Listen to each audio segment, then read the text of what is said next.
Daily Words of God. Though mankind has been corrupted, he still lives under the sovereignty of the Creator's authority. Satan has been corrupting mankind for thousands of years. It has wrought untold amounts of evil, has deceived generation after generation, and has committed heinous crimes in the world.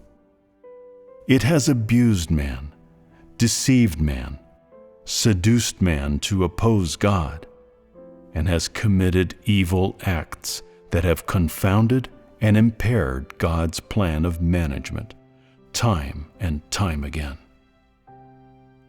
Yet under the authority of God, all things and living creatures continue to abide by the rules and laws set down by God. Compared to the authority of God, Satan's evil nature and rampancy are so ugly, so disgusting and despicable, and so small and vulnerable. Even though Satan walks among all things created by God, it is not able to enact the slightest change in the people, things, and objects commanded by God. Several thousand years have passed, and mankind still enjoys the light and air bestowed by God, still breathes the breath exhaled by God Himself, still enjoys the flowers, birds, fish, and insects created by God, and enjoys all the things provided by God. Day and night still continually replace each other. The 4 seasons alternate as usual. The geese flying in the sky depart in this winter and still return in the next spring. The fish in the water never leave the rivers and lakes, their home. The cicadas on the ground sing their hearts out during the summer days. The crickets in the grass gently hum in time to the wind during autumn. The geese gather into flocks, while the eagles remain solitary. The prides of lions sustain themselves by hunting. The elk don't stray from the grass and flowers. Every kind of living creature amongst all things departs and returns, and then departs again. 1,000,000 changes occurring in the twinkling of an eye. But what doesn't change are their instincts and the laws of survival.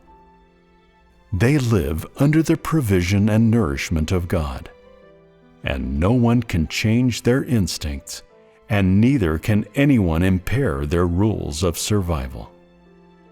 Although mankind, who lives among all things, has been corrupted and deceived by Satan, man still cannot forego the water made by God, and the air made by God, and all things made by God. And man still lives and proliferates in this space created by God. The instincts of mankind have not changed.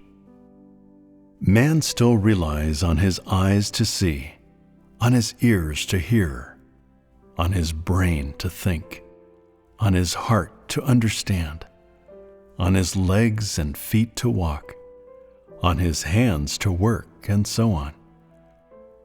All the instincts that God bestowed upon man in order that he could accept the provision of God remain unaltered. The faculties through which man cooperates with God have not changed.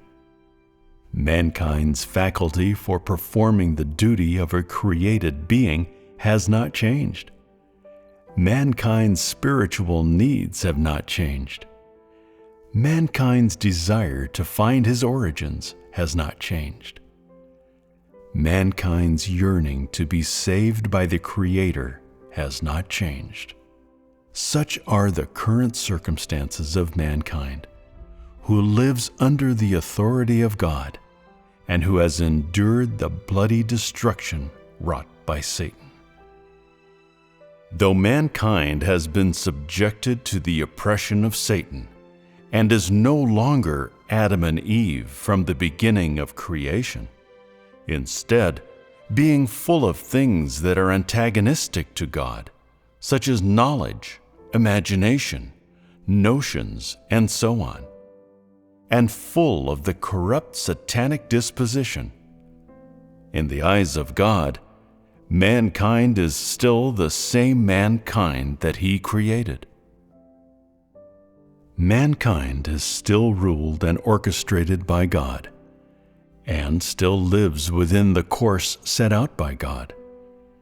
And so, in the eyes of God, mankind, who has been corrupted by Satan, is merely covered in grime, with a rumbling tummy, with reactions that are a little slow, a memory that's not as good as it used to be, and of a slightly older age. But all the functions and instincts of man are completely undamaged. This is the mankind that God intends to save. This mankind has but to hear the call of the Creator and hear the voice of the Creator, and he will stand up and rush to locate the source of this voice. This mankind has but to see the figure of the Creator, and he will become heedless of all else and forsake everything in order to devote himself to God, and will even lay down his life for Him. When the heart of mankind understands the heartfelt words of the Creator, mankind will reject Satan and come to the side of the Creator. When mankind has completely washed the dirt from his body and has once more received the provision and nourishment of the Creator, then the memory of mankind will be restored. And at this time, mankind will have truly returned to the dominion of the Creator.